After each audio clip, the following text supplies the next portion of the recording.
Your teen just screamed, "I hate you." The words hit like a physical blow. You felt your chest tighten, your jaw clench.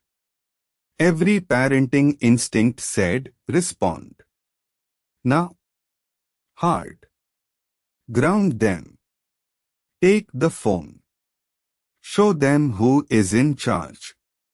But Lisa Damour, one of the most cited adolescent psychologists in the world, says that moment, that white-hot 3 seconds, is the most important moment in your entire relationship.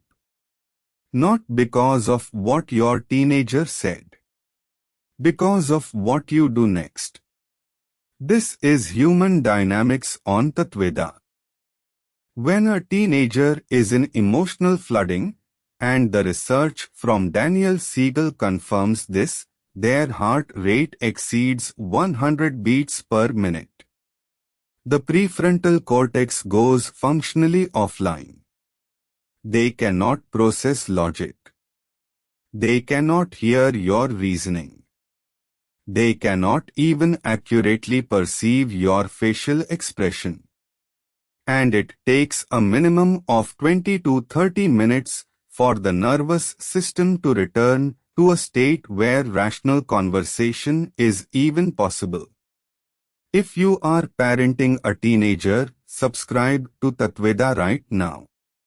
This channel is built for exactly this, research-backed tools for your most important relationships. Daniel Siegel, clinical professor of psychiatry at UCLA, uses a word that reframes everything. He calls the adolescent mind a brainstorm. Not because it is chaotic. Because it is powerful and under construction. When your teenager screams, "I hate you," their amygdala has fired faster than their cortex can respond. They are not making a calculated decision to hurt you. Their nervous system has been flooded, and the part of the brain that would normally say wait, that is too far, is not available yet. Siegel calls this flipping your lid. The prefrontal cortex literally disconnects from the limbic system. And in that moment, your teenager has the emotional regulation of a much younger child with the vocabulary of an adult. That is why it cuts so deep. They have the words to wound but not the brakes to stop. Here is what Lisa Damour emphasizes and most parents miss. When your teenager floods, your nervous system mirrors it. Your heart rate climbs. Your cortisol spikes. And now you have two flooded brains in the same room. Two amygdalae screaming. Zero prefrontal cortexes online. That is why the argument escalates. Not because your teenager is unreasonable. Because both of you are neurologically incapable of being reasonable at the same time. The parent who de-escalates first wins. Every time. If you have felt this, that mirror flooding, hit the like button. It helps this reach the parents who are in this moment right now. Damour and Siegel's work converges on a clear de-escalation protocol. 4 steps that work not in theory, but in the living room at 11 p.m. Step 1. Regulate yourself first. You cannot calm a storm while you are inside it. Take one slow breath. Drop your shoulders deliberately. Lower your voice by one full tone. Siegel calls this being the thermostat, not the thermometer. A thermometer reflects the temperature of the room.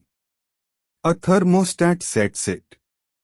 Your teenager's nervous system is looking for a signal, "Am I safe?" Is this out of control? Your calm body answers that question faster than any words you could say. Step 2. Validate the emotion, not the behavior.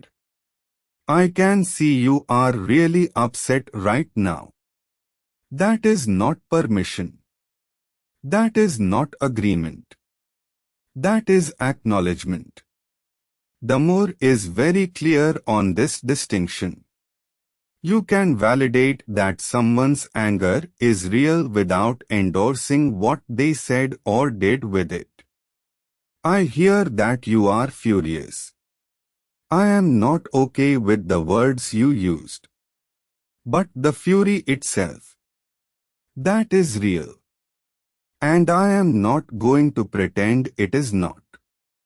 When teenagers feel their emotion is seen, the volume drops. Not instantly, but measurably. Step 3. Create a structured pause. We both need to cool down. I am not walking away from this. I will be back in 20 minutes. This is the same principle from the Four Horsemen episode, the antidote to stonewalling applied to parenting. The key is the return commitment. If you leave and do not come back, you teach your teenager that conflict means abandonment. If you leave and return when you said you would, you teach them that difficult feelings can be paused, processed, and revisited with a clearer mind. That is one of the most valuable emotional skills a human being can learn. Step 4. Reconnect and repair. Most families either pretend the blow-up never happened or store it as ammunition for the next fight. Both approaches leave the rupture unhealed. Siegel's research shows that repair after conflict is more important than preventing the conflict in the first place. Coming back and saying, "Last night got heated, I do not like how I responded either, can we talk about what was really going on?" That sentence does three things. It models accountability. It normalizes conflict as something survivable. And it teaches your teenager that relationships can break and mend. That is resilience. Here is your practice for the week ahead. It starts before the next blow-up, not during it. The next time you feel tension rising with your teenager, your partner, anyone, silently ask yourself one question. Am I the thermostat or the thermometer right now? If you are reflecting the room's temperature, you are escalating. Make one physical adjustment. Breathe. Unclench your hands. Lower your voice. Just one. That single adjustment changes the trajectory of the conversation. Not because it fixes the problem. Because it signals safety, and safety is what de-escalation requires. Your teenager's worst moments are not who they are. They are what an unfinished brain sounds like under pressure. And your job is not to match the storm. It is to be the stillness they can eventually return to. If this changed how you will handle the next blow-up, subscribe to Tatveda. We promise only research-backed content for your betterment. Share this with every parent you know. Not because it is easy to hear, but because it is necessary.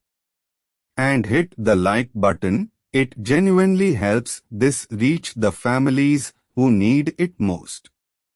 In the next episode, we explore the other side, what happens when you stop talking and start listening. How to empower teen voices without losing your own. Until then, breathe first, speak second, repair always.